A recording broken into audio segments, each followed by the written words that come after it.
大家好，我是猫盾，今天我们来聊万众期待的 SP 关羽。SP 关羽的普攻除了可以获得一点龙魂值外，还会永久提升蜀国武将的格挡率和自身造成的伤害结果提升20%，每回合最多触发2次。SP 关羽添加的格挡率和伤害结果提升是没有上限的，回合数累积越多，格挡率和伤害结果提升就会越来越高。SP 关羽的普攻同时还附带了一个2选1的效果，若普攻未产生暴击，则额外追加可恢复龙魂值的普攻，每回合最多触发2次；若产生了暴击，则额外追加1次怒攻。也就是说，不管普攻有没有暴击， SP 关羽都可以触发追加攻击，是一个普攻就可以联动龙魂技或怒攻的多动武将。SP 关羽会根据所站的位置而有不同的技能。后排关羽每次攻击都会降低自身200%最终暴击率，换来100%的最终破甲率。破甲率是个新玩意儿，可以无视护盾、反弹、闪避和格挡率。终于有东西可以质疑制格挡了，而且造成破甲后，伤害还会提升为原来的1.5倍。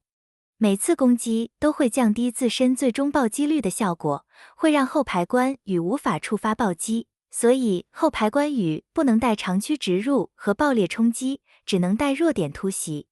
无法暴击对 SP 关羽也不完全是坏事，因为不暴击就可以连续释放普攻来提升蜀国武将的格挡率和关羽自身的伤害结果提升，还可以顺便回龙魂值。SP 关羽的怒攻也会根据站位而变化。前排关羽会对敌方攻击最高武将造成240%伤害，若目标处于冰封，则再追加1次怒攻，同时为自身叠加1层不可驱散的清泉，持续至战斗结束，最多叠加3层。每层清泉会提升自身20%伤害结果减免，并使对位一列敌方武将造成的伤害结果降低20%。简单来说，前排关羽可以更多的和 SP 刘备产生联动，并且定位也会更接近坦克。后排关羽的怒攻会变成对敌方一列武将造成176%的伤害，并附带已损失生命值15%的真伤。释放怒攻后，关羽在回合结束前，怒气恢复速度都会被降低100%。并且会为自身叠加1层不可驱散，并持续至战斗结束的腾流，最多叠加3层。每层腾流会提升25%怒攻倍率，并使对位一列敌方武将受到的治疗和护盾效果降低30%。拥有腾流的 SP 关羽，在每次对位一列武将受到任意来自武将的伤害后，都会恢复200点怒气，最多触发10次。但由于每一次发动怒攻重新添加腾流，都会刷新次数限制，这个限制就差不多和没有一样。后排关羽的定位会更接近输出，所以一般来说 SP 关羽都会更倾向站后排。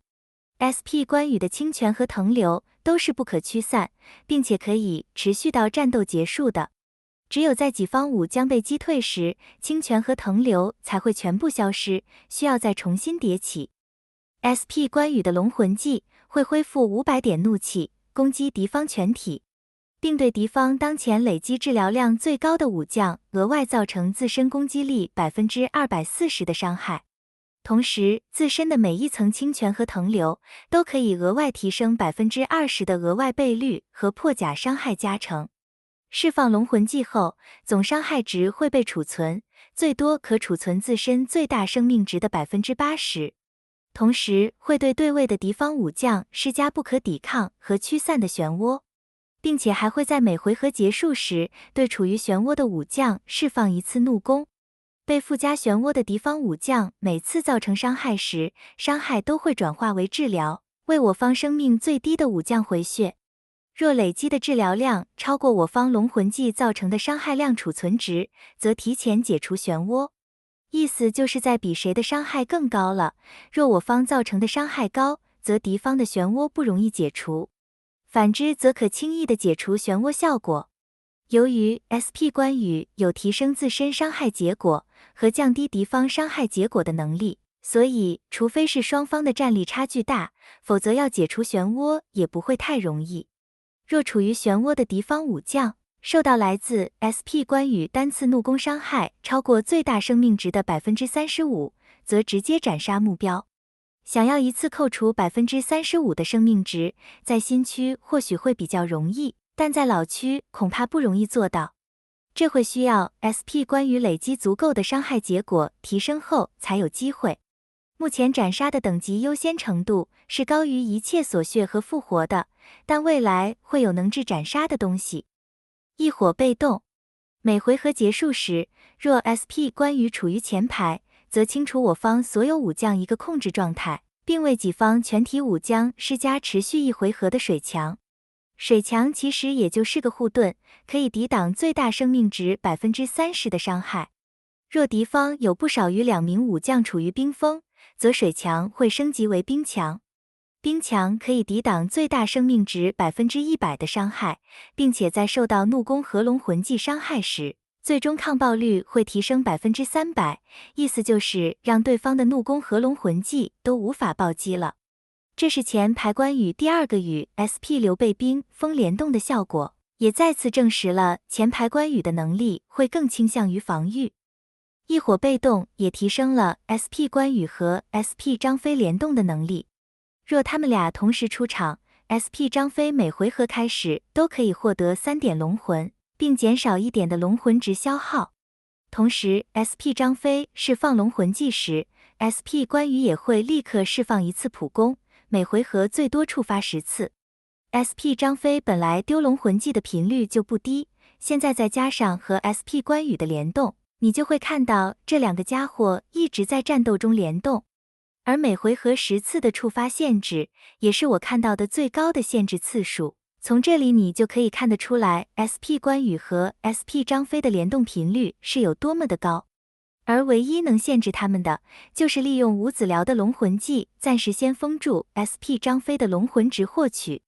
如果说 SP 刘备和 SP 关羽的联动是更倾向于防守，那么 SP 张飞和 SP 关羽的联动就是更倾向进攻了。三火被动，若己方上阵的蜀国武将数量为双数，则 SP 关羽释放龙魂技后，立刻获得1点龙魂值，并与自身同列武将换位，每回合最多触发1次。若换位的武将也是蜀国武将，则使其获得满层清泉和腾流的效果，持续1回合。为了不浪费这个支援效果，双数关羽都会和蜀国武将站同一列。这个选择通常会是 SP 张飞，未来则会是命魂法正。若己方上阵的蜀国武将是单数， SP 关羽一样会在释放龙魂技后立刻恢复1点龙魂值。但单数关羽不会换位，他会使同列武将立刻释放1次怒攻。如果同列武将是蜀国的，也一样可以获得满层的清泉和腾流效果。这个立即释放怒攻的效果，如果运用得好，说不定会有意料之外的奇效。三火被动的第二个效果，若队伍中有 SP 张飞，则在释放龙魂技后，为 SP 张飞恢复3点龙魂值。这是第二个张飞与关羽联动的效果。SP 关羽每释放1次龙魂技， SP 张飞都会跟着释放1次龙魂技，然后再触发异火被动，让 SP 关羽普攻1次。接着再看普攻有没有暴击，看是在触发普攻还是怒攻。从这边就已经可以很明显的看到 SP 张飞与 SP 关羽的联动是强于 SP 刘备和 SP 关羽的。无火被动会使 SP 关羽的怒攻消耗减半，只要500点怒气就可以释放怒攻。而且龙魂技消耗也会降低1点，只要2点龙魂值就可以释放龙魂技。SP 关羽在释放龙魂技时就会恢复500点怒气，所以无火关羽在释放龙魂技后是可以接着释放怒攻的。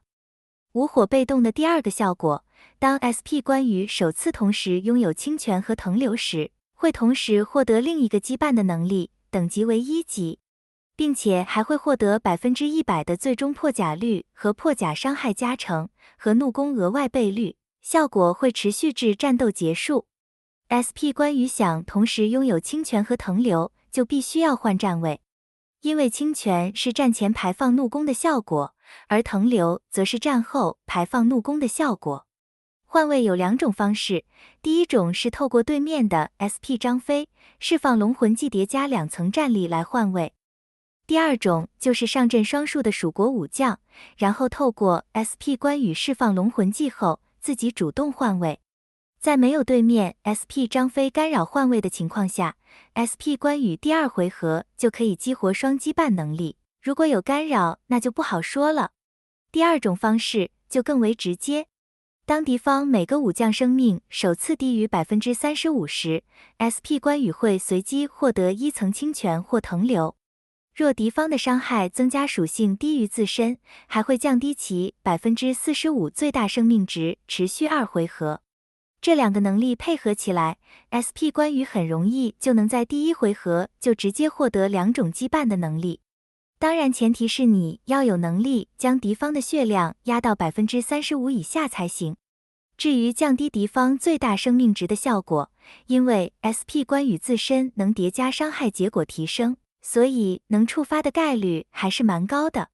降低敌方最大生命值的效果，是为了方便将敌方的血量线压到马超的斩杀线下。无火被动的最后一个能力，会使漩涡附带封印和 30% 概率受到的增益效果失效。若触发斩杀，还会降低敌方宠物相等于自身 30% 攻击力的攻击力。这个能力是用来破解关平羁绊的缩写用的。接下来我们就来看 SP 关羽2个羁绊的能力。首先是关平羁绊，会提升关羽 18% 增伤，并会使主战灵宠的助战技能也同时生效，助战等级会默认为4星，并且只要 SP 关羽释放4次怒弓，就会随机释放1次其中一只助战灵宠的出战技能，一样是默认为4星的效果，每场战斗最多触发5次。这项羁绊的好处是可以用来提升平民的虚拟灵宠等级。假设你只有1星相柳，那么只要你将1星相柳放在主战上，你就能享有4星相柳的助战效果。只要你将1星白泽放在助战上，也有1半的概率能放出4星白泽的出战技能来。但坏处就是 SP 关羽上线后，有一阵子后面出的灵宠，官方都把关键技能放到5星上了。关平羁绊还有一个缩写的能力，只要每回合开始时，己方灵宠攻击力不低于 SP 关羽攻击力的1半，全体5将在该回合的血量都不会低于 30%。回合结束时，若回合内己方有超过2名武将血量曾经低于 35%， 则会使己方灵宠降低 30% 攻击力。一般的情况下，需要降低2次灵宠 30% 的攻击力，才能破解掉关平羁绊的缩写能力。回合结束时，有2个武将血量曾低于 35%， 可以降低1次。无火 SP 关羽的斩杀可以再降低1次，所以一般最快也要第2回合开始，缩写才会被破解掉。唯一的例外是武红马超的斩杀，也只有武红马超的斩杀配合前面提到的武红关羽降低最大生命值的能力，马超才能在第1回合将对面全灭。关银平羁绊会提供很多辅助效果，我就不一一去念了。最主要的功能还是能使关羽免控，免控的意义有多大，相信就不必再解释了。其他的提升就有普攻可以额外降低敌方格挡率和防御，使破甲伤害有概率再次提升，使蜀国武将获得无视防御、格挡率和最终增减伤提升等等。总之，关银平羁绊就是一个能增加全队攻防能力的羁绊。虽然关银平羁绊对全队的提升很大，但还是不及关平羁绊所写的能力逆天。毕竟你加了再多的属性，对面有所写你一样打不死对方，而你没有所写，在战力相近的情况下，很容易就会被对面给磨死了。所以基本上 SP 关羽在 PVP 上都是以关平羁绊为主的，只有在还没有开灵宠的新区和打魔窟时， SP 关羽才会改用关银平羁绊。没有灵宠就无法触发关平羁绊的锁血能力，而在魔窟只能锁血2回合的作用，也不及关银平羁绊对全队提升的作用大。最后来说说抽取建议。三换有3个划时代的武将，第1位是 SP 赵云，可以为全队提供3次龙盾锁血的能力。第2位 SP 张辽，为全队提供了格挡率，并且只要队友不死，自己就可以免控免伤害的躲起来输出。第3个就是能为全队提供锁血1回合的 SP 关羽了。SP 关羽会正式取代 SP 张辽，成为谁没有，谁就会被越战的代名词，所以 SP 关羽是一定要抽的。SP 关羽除了女团以外，其他的都能入队，当中也包括了火烧队在内。如果你没有关羽，对方只要上了蜀国武将，就可以一直提升格挡率。然而你没有 SP 关羽，就没有破格挡的手段。没有关羽，对面就可以轻松的锁血2回合，你有把握在挨打2回合后，还有余力反杀对面吗？而且没有 SP 关羽，在灵宠的能力上也会有所差距，对方会比你多了一个主战灵宠的助战技能，这些都是没有 SP 关羽会带来的劣势。SP 关羽有没有无火，将会影响输出能力、破解锁血的能力和激活双击绊，最重要的免控能力，所以也是一个必须要拉满无火的武将。好了，今天的视频就分享到这里，感谢大家的收看，我们下期再见。